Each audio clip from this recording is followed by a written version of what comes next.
নমস্কাৰ আমি শংকৰদেৱ কলা একাডেমিত এই বছৰ অভিনয় পাঠ্যক্ৰমটোক এটা সম্পূৰ্ণ পাঠ্যক্ৰম হিচাপে আৰম্ভ কৰিছো। এই পাঠ্যক্ৰমৰ আমাৰ মূল লক্ষ্য আৰু উদ্দেশ্য হ'ল শিশুক নাটকৰ জৰিয়তে বা অভিনয়ৰ জৰিয়তে তেওঁলোকৰ সাৰ্বঙ্গীন বিকাশ। কেৱল নাটকৰ অভিনয়ত তেওঁলোকক কোনোবা এখন নাটকৰ পাণ্ডুলিপি এটা আনি মুখস্থ কৰাই কেৱল কৰাই আমাৰ উদ্দেশ্য বা লক্ষ্য বুলি আমি ভবা নাই। আমি সেই নাটকৰ জৰিয়তে আমি কেনেকৈনো শিশু এজনক নাটকৰ জৰিয়তে তেখেতৰ বিকাশত আমি গুৰুত্ব দিব পাৰোঁ তাৰ প্ৰতি লক্ষ্য ৰাখি আমি আৰম্ভ কৰিছোঁ। শিশুৰ নাটকৰ জৰিয়তে শিশুৰ কল্পনা শক্তি হওক, মানসিক শক্তি, চিন্তা শক্তিকে আৰম্ভ কৰি শাৰীৰিকভাৱেও তেখেতলোক যথেষ্ট বিকশিত হয় বা যথেষ্ট লাভান্বিত হয়। উদাহৰণস্বৰূপে চাওক, আমি যদি থিয়েটাৰ ইন এডুকেশ্যন বা ড্ৰামা ইন এডুকেশ্যনৰ প্ৰচেছে আমি তেওঁলোকক চাওঁ, তেনেহ'লে আমি ড্ৰামা ইন এডুকেশ্যনৰ বিভিন্ন ধৰণৰ কনভেনশ্যন আছে। সেই কনভেনশ্যনসমূহৰ এটা হ'ল হটচিট।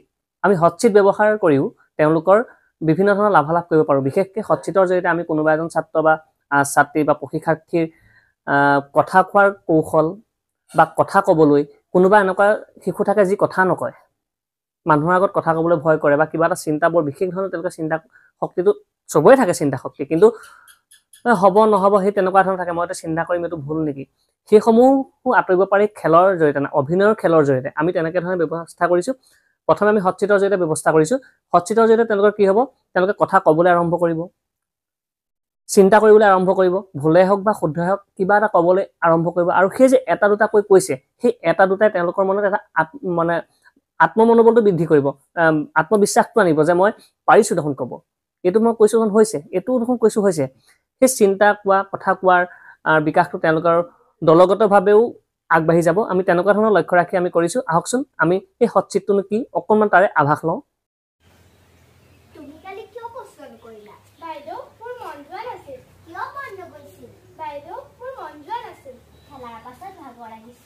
নাই লগা বাইদেউ, গা বেয়া আছিল নেকি? নাই বাইদেউ। তেতিয়াহ'লে ঘৰত কিবা পাতিছিল নেকি? নাই পতা বাইদেউ। মা দেউতাই কাজিয়া লাগিছিল নেকি? নাই লগা বাইদেউ। ঘৰৰ পৰিৱেশ বেয়া আছিল নেকি? নাই। ঘৰলৈ কোনোবা আলহী আহিছিল নেকি? নাই অহা বাইদেউ। নে লগৰ কাৰোবাৰ লগত কাজিয়া লাগিলা? মানে বাইদেউ কোৱা আকৌ, কিয় লৈ গ'লা? কালি মানে মোৰ বান্ধৱী এজনীয়ে মোক বেয়াকৈ কৈছিল আৰু ময়ো তাইক বেয়াকৈ কৈছিলোঁ। কি কৈছিল? তাই মোৰ পেনটো ভাঙি পেলাইছিল। এতিয়া তুমি আমাক ক'ব লাগিছিলে। বাইদেউ সেই সময়ত মোৰ সেই চিন্তাটো নাহিলে মনলৈ। কোন তাই? তাই ভাগ্যশ্ৰী। তাইক মাতি আনা। হ'ব বাইদেউ। তাইৰ পেনটো কিয় ভাঙিলা? বাইদেউ তাই মোৰ পইচাটো নাছিল কাৰণে মই তাইৰ খঙত মোৰ পেনটো তাই ভাঙি দিলোঁ। বাইদেউ পইচাটো মেজৰ তলত পৰি আছিল আৰু মই তুলি এইটো কাৰ পইচা বুলি কোৱাত তাই মোৰ পৰা টানি লৈ গুচি গৈছিল। বাইদেউ মই তাইক তুলিলোঁ মোৰ পইচা, তাই ঘূৰি পেলাই কাৰ পইচা চৰি থাকিছিলে কাৰণে মই পইচাটো আনিবলৈ খুজিছিলোঁ। তুমি তাইৰ পইচাটো লৈছিলা নি? নাই লোৱা বাইদেউ, মেজৰ তলত পৰি থকাৰ বাবে মই কাৰ পইচা বুলি সুধিছিলোঁহে।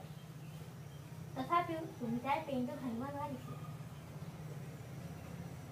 বাইদেউ আজিৰ পৰা দুইজনীয়ে মিলা প্ৰীতিকৈ থাকিবা। হ'ব বাইদেউ। আৰু লোকৰ বস্তু নাভাঙিবা কেতিয়াও। হ'ব বাইদেউ। তুমি তাইৰ পেনটো ঘূৰাই দিবা আৰু তুমিও তাইৰ পইচাটো ঘূৰাই দিবা দেই। হ'ব বাইদেউ। বন্ধু বান্ধৱীৰ লগত মিলা প্ৰীতিৰে থাকিবা দেই। হ'ব বাইদেউ। আহক আজিৰ পৰা যদি কোনোবাই যদি এনেকুৱা কৰে তেন্তে আমাক আহি কৈ যাবাহি। হ'ব বাইদেউ।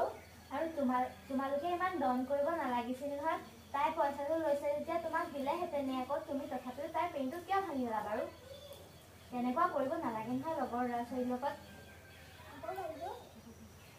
আজিৰ পৰা নকৰিবা দেই। হ'ব বাইদেউ। আজিৰ পৰা দুইজনী মিলা প্ৰীতিৰে থাকিবা। হ'ব বাইদেউ। এনেধৰণেৰে আমি বিভিন্ন ধৰণৰ ক্ৰিয়া কৌশলৰ জৰিয়তে অভিনয়ৰ সৈতে সিহঁতক আগবঢ়াই নিয়াৰ উদ্দেশ্যে বিভিন্ন ধৰণৰ পাঠ্যক্ৰম আমি সাজু কৰি তুলিছোঁ। অভিনয়ক লৈ, কৌশলক লৈ, খেলক লৈ। আপুনিও যদি আপোনাৰ সন্তানটিক আমাৰ শংকৰদেৱ কলা একাডেমীৰ সৈতে জড়িত কৰিব বিচাৰে, তেনেহ'লে আমাৰ তলত দিয়া ফোন নম্বৰৰ সৈতে আপুনি যোগাযোগ কৰিব পাৰে।